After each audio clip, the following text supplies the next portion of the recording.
Israel ও যুক্তরাষ্ট্রের যৌথ হামলায় ইরানের সর্বোচ্চ নেতা আয়াতুল্লাহ আলী খামেনি নিহত হয়েছেন। দেশটির তসনিম ও ফার্স্ট নিউজ এজেন্সি এ তথ্য নিশ্চিত করেছে। মৃত্যুর সময় নিজ অফিসেই ছিলেন ইরানের এই সর্বোচ্চ নেতা। ইরানের সর্বোচ্চ জাতীয় নিরাপত্তা পরিষদ জানিয়েছে, আয়াতুল্লাহ আলী খামেনি শনিবার ভোরে তার তেহরান অফিসে দায়িত্ব পালন করার সময় নিহত হন। এদিকে স্যাটেলাইট চিত্র বিশ্লেষণ করে বিবিসি নিশ্চিত করেছে যে তেহরানে অবস্থিত লিডারশিপ হাউস কমপ্লেক্সের কিছু অংশে উল্লেখযোগ্য ক্ষয়ক্ষতি হয়েছে। এই কমপ্লেক্সটিতেই ছিল খামেনির অফিস। আইআরজিসি সংশ্লিষ্ট তসনিম নিউজ এজেন্সি বলেছে, খামেনির নিজ অফিসে নিহত হওয়ার ঘটনা প্রমাণ করে যে তিনি আত্মগোপনে ছিলেন। এমন খবর ছিল শত্রুপক্ষের মনস্তাত্ত্বিক যুদ্ধের অংশ। এদিকে ইরানের Islamic revolutionary guard corps IRGC Ayatollah Ali খামেনির নিহতের ঘটনায় গভীর শোক প্রকাশ করে।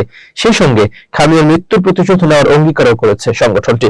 ইসরায়েল ও যুক্তরাষ্ট্রের যৌথ হামলায় ইরানের সর্বোচ্চ ধর্মীয় নেতা আয়াতুল্লাহ আলী খামেনি নিহত হন। দেশটির তসনিম ও ফার্স্ট নিউজ এজেন্সি এই তথ্য নিশ্চিত করেছে। অন্যদিকে ইরানের সুপ্রিম ন্যাশনাল সিকিউরিটি কাউন্সিলের একটি বিবৃতি প্রচার করে দেশটির রাষ্ট্রীয় সংবাদ মাধ্যমগুলো আয়াতুল্লাহ আলী খামেনির মৃত্যুর খবর নিশ্চিত করেছে। তবে ওই বিবৃতিতে 86 বছর বয়সী খামেনি কিভাবে মারা গেলেন এবং কে তার দায়িত্ব নিতে যাচ্ছে সেসব নিয়ে কিছু বলা হয়নি। সর্বোচ্চ ধর্মীয় নেতার পদে কে থাকবেন তা নির্ধারণ করেন বিশেষজ্ঞ মণ্ডলী বা অ্যাসেম্বলি অফ এক্সপার্টস নামে 88 জন ধর্মীয় নেতার একটি পরিষদ। ইরানের 1979 সালের ইসলামী বিপ্লবের পর আয়াতুল্লাহ আলী খামেনি দেশটির সর্বোচ্চ ধর্মীয় নেতার পদে আসেন দ্বিতীয় ব্যক্তি। এই মণ্ডলীর সদস্যদের নির্বাচন করা হয় প্রতি 8 বছর অন্তর অন্তর। কিন্তু কারা গোষ্ঠীর সদস্য পদের জন্য প্রার্থী হতে পারবেন তা নির্ভর করে দেশটির গার্ডিয়ান কাউন্সিল নামে একটি কমিটি অনুমোদনের উপর।